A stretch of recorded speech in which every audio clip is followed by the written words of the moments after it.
सनी देओल की मैं बात करूं तो दो जॉनर उनके साथ हमेशा याद आते हैं। एक तो देशभक्ति का और दूसरा दामिनी में जिस तरीके से कोर्ट रूम ड्रामा को उन्होंने, अगर मैं गलत नहीं तो गोविंद था उनके कैरेक्टर का नाम, प्रेजेंट किया था। अब 3 दशक के बाद अगर सनी देओल फिर से तारीख पर तारीख यानी कि एक कोर्ट रूम ड्रामा लेकर आ रहे हैं तो ऑडियंस की नज़रें उस पर रहेंगी ही। ऑडियंस देखना चाहेंगी कि क्या वो मैजिक रिक्रिएट हो पाया है या नहीं। तो इक्का सिद्धार्थ मल्होत्रा ने निर्देशित फिल्म है और इसमें इक्का यानी कि अर्जुन मेहरा बने हैं इक्का उन्हें इसलिए कहा गया है क्योंकि वो कोई भी केस हारते नहीं हैं। साम दाम दंड भेद इसका इस्तेमाल भले ही कर ले केस जीतने के लिए, लेकिन ये ऐसा वकील है जो अपना ज़मीर कभी नहीं बेचता। पर उसके सामने एक केस आता है शौर्यमन गौर यानी कि अक्षय खन्ना का, जिसका केस उन्हें मजबूरी में लड़ना पड़ता है, ये जानते हुए भी कि शायद ये केस जो मैं लड़ रहा हूँ वो सही ना हो। वो उस केस को जीतते भी हैं, लेकिन जीतने के बाद भी वो कैसे उस केस को हार कर जीतते हैं, जीत कर हारते हैं, वही इस इक्का की कहानी है।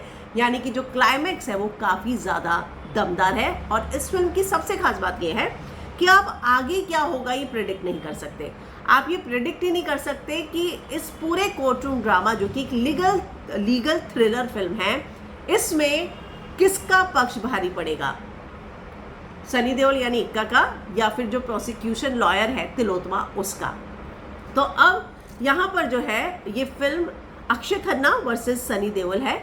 पर सबसे बड़ी बात यह है कि यहाँ पर अक्षय खन्ना का कैरेक्टर कई जगहों पर सनी को ओवरशैडो करता हुआ नजर आता है। अक्षय की जो हाइप धुरंधर के बाद बनी है उसको इस फिल्म में इनकैश करने की कोशिश मेकर्स ने की है।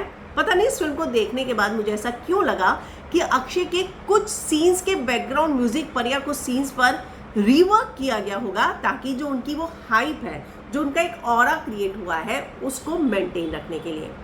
फिल्म में तारीख पर तारीख सुनने को नहीं मिलेगा, 2.5 किलो का हाथ ज़रूर सुनने को मिलेगा, लेकिन वो भी एक ट्विस्ट के साथ है जो मैं रिवील करना नहीं चाहूँगी क्योंकि एक आइकॉनिक डायलॉग है और अगर इसका सस्पेंस मैंने रिवील कर दिया तो आप लोगों का वो मज़ा जो है वो चला जाएगा। तो यहाँ सनी देओल और दिया मिर्ज़ा उनकी पत्नी बनी है, संजीदा शेख अक्षय खन्ना की पत्नी बनी है। अक्षय जो है वो एक पॉलिटिकल फैमिली से हैं, पहले वकील थे, सनी के अंडर ही काम करते थे। तो ये सारे जो कुछ हुक पॉइंट्स इस फिल्म में डाले गए हैं और भी बहुत सारे हैं जो मैं रिवील नहीं करूँगी, वो इस फिल्म की ग्रिप को बनाए रखते हैं। फिल्म 2 घंटा 19 मिनट की है। फिल्म के फर्स्ट हाफ को थोड़ा छोटा किया जा सकता था। फिल्म में कई जगह पर कुछ लूप होल्स हैं और यहाँ पर एक इमोशनल ड्रामा फिल्म में पैरेलल चलता है।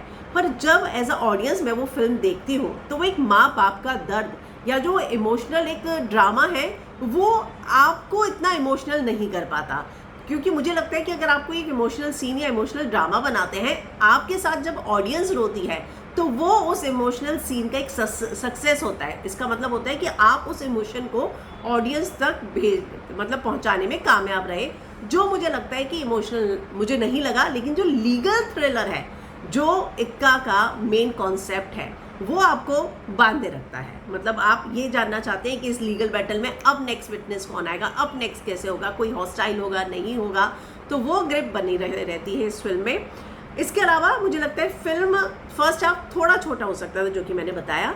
मुझे एक चीज़ थोड़ी सी ये लगी कि सनी देओल जिस तरीके से पूरी फिल्म में उनकी जो बॉडी लैंग्वेज है, जो वो चल रहे हैं, अब वो कैरेक्टर की डिमांड थी या क्या था मुझे नहीं पता, लेकिन वो थोड़ा सा मुझे खटकता है। और पूरी फिल्म की मैं बात करूं तो फिल्म का क्लाइमैक्स बहुत ही मज़ेदार है। मतलब मैं कहूँगी कि अनप्रेडिक्टेबल है। दामिनी के साथ अब इसका कंपैरिजन नहीं कर सकते, पर इस फिल्म को नेटफ्लिक्स OTT की जगह थिएटर में भी रिलीज़ किया जाता तो मुझे लगता है कि इस फिल्म को अच्छी खासी ऑडियंस ज़रूर मिलती। तिलोत्मा बहुत ही बेहतरीन एक्ट्रेस है। सनी देओल के सामने टक्कर में कोर्ट रूम में खड़े होकर आर्ग्यूमेंट करना बहुत ही अच्छा किया है। विजय वर्मा जज बने हैं और उनका जो कैरेक्टर है उन्होंने बहुत ही अच्छे से निभाया है। फिल्म को मैं 5 में से 3 स्टार दूंगी।